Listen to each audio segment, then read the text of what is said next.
Right, Dave, so here comes the meat part of the session here.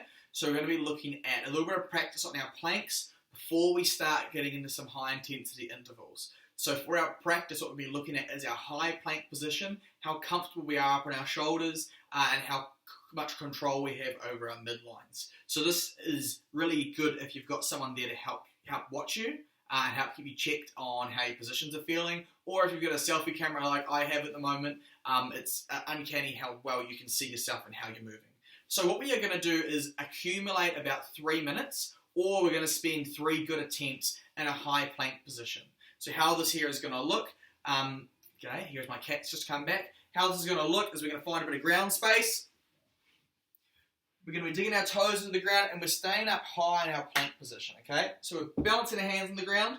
I'm moving my shoulder to come over the top of my wrist, digging my toes into the ground, and then I'm finding my brace position at the very top of a push-up, say, okay? From here, what we're going to be doing is having someone check on us or check on ourselves to make sure our hips aren't sinking down or that our shoulders aren't coming behind our hands, okay? You can be a little round through the top of the back like I am right now, but you'll see that my shoulder is staying above my hand the whole time, and that's the most important part here, is how much control do we have of our shoulders once there's a bit of weight on there, okay? How long should these attempts last? If you feel like you've got a bit of shaking going on, that's okay. If you feel like you're getting to a point where you wouldn't be able to talk or you can't breathe anymore, we're going too far. So it's about feeling your way through it, and the more often you do these planks, the better you'll get at determining how hard you're pushing for these. Should be a very similar feeling to what those hollow holds feel like in the last session that we had. Okay, it's all about turning our core on and having it activated. I'll let you pause the video here, and then when we come back, we're going to be looking at our workout, so our 5 cycles. Pause. Alright, so we're ready for our workout. What we're doing today is 5 cycles. So it's 5 circuits through a couple of different movements. And then at the end of each cycle, we're going to rest for 2 minutes. Our cycles today involve 3 movements. What we have are sit-ups, reverse lunges, and alternating shoulder taps. Okay? This would be really handy if you could write it down in front of you, because when you get a little puffed, it gets really hard to keep track of where you are and what you're doing. So if you've got a whiteboard or a bit of paper, something where you can scratch this down, really useful. Okay? Our movements, first one, sit-ups. This is going to be like we had in our warm-up. So it could be that butterfly position where the soles of our feet are together and our knees are pushed out wide. We're touching, so we've got space for our body to move through our legs, touching the ground in front of our feet, then touching the ground behind our head, and we're using our hands to do the swing to bring us forward. Cool, touch, that'd be 1. This would be 2. If that's unachievable, knees together, feet flat, we're laying down flat, and all we're doing is reaching up and touching our knees and relaxing, okay? We've got a lot of reps of these, so we're going to be doing sets of 20. If they get really hard, same thing, start using the arms a little more, okay? So it's like we're building momentum for the sit-up. If we need to, we bring our hands over our head and then have them swing forward to touch our knees, okay? You'll notice that as you bring your arms up, like we would in those dead bugs, your ribs will lift. So you'll come to an arch position, as your arms overhead. In this movement, that's A-okay. Whereas like in our dead bugs, normally I'd say not to have that happen. In this one, feel free. You can use that change position to help you build momentum. Once we've had 20 of those sit-ups, we're going to come to 20 reverse lunges. Involves getting back up the ground. I'm going to move away for this one, or actually I'll just be headless for a little bit. So our reverse lunges, what we're going to be doing is starting with our feet together. We're going to reach back with one leg, and we're going to control that knee to the ground.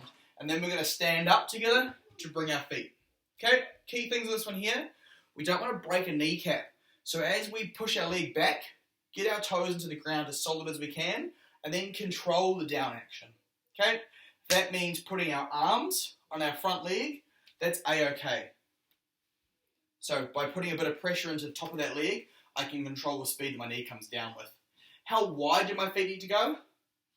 The wider, the better. So if I am taking little shallow steps like this, I'm coming down to tie my shoelaces almost, this position here, my knees travelling over top of my toes, and as we know from our deadlifts and our squats that we've been practicing, we want to try to keep a vertical shin for all of our movements. So remembering that as you step back, Step back a big step. So you're almost building like a nice square underneath that leg. Okay, hand support, control the knees. We got 20 of these or 10 on each leg. So let me count as I do them.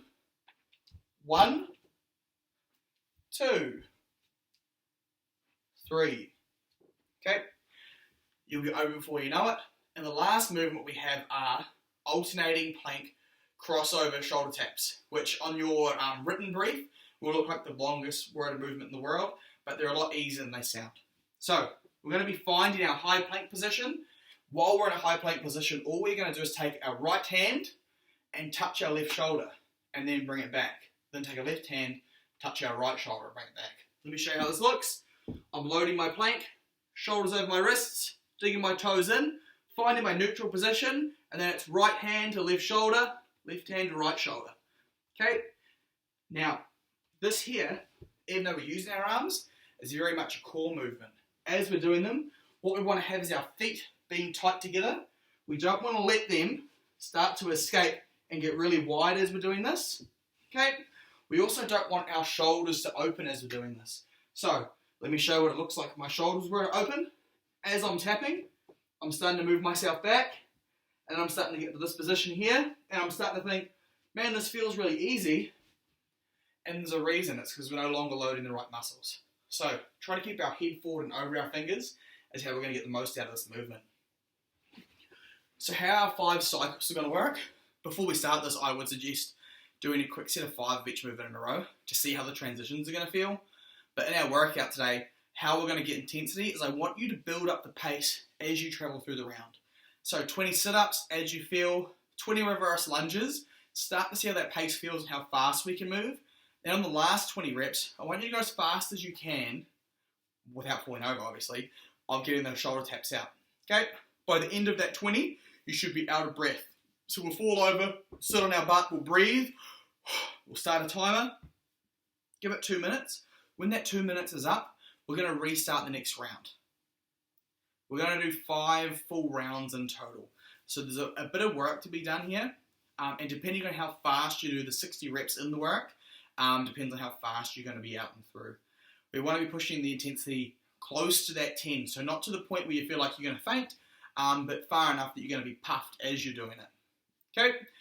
We will touch base with you before you start the session in the morning, just to clarify any questions you may have, because sometimes this idea of fast cycles or fast circuits can be, it's a new concept to take in. Okay, we'll talk to you before the session starts.